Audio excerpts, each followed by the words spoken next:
There's a wonderful phrase that Jesus uses speaking to his apostles at the Last Supper. That's the scene you can see on this marvelous window behind us, where he says to the apostles gathered round the table at the Last Supper, "Those who love me will keep my word, and my Father will love them, and we will come to them and make our home with them."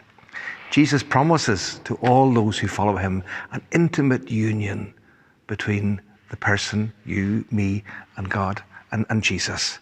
So for the church, the sacraments have always been a core way in which union between ourselves, body, soul, spirit, between ourselves and God is realized. And obviously receiving the sacrament of the Eucharist is very special in that instance.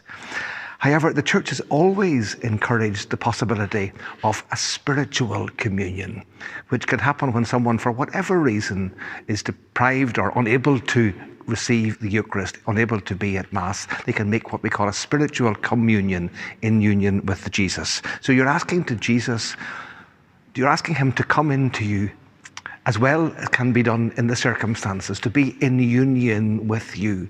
And that's precisely what Jesus wants. That can happen even if you're not able to receive Holy Communion.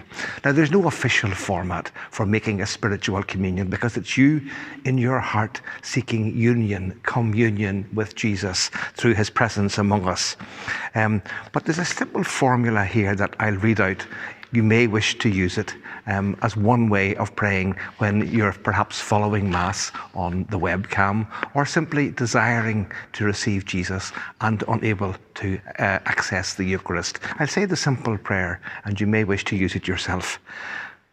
My Jesus, I believe that you desire to make your home within me, and that you are present in the most holy sacrament of the altar.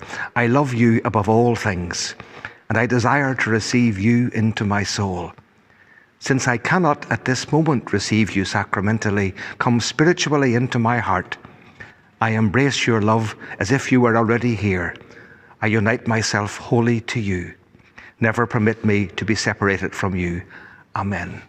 And if you want to follow any of that reflection, get a copy of St. John's Gospel, and chapter 6 has some wonderful phrases in there.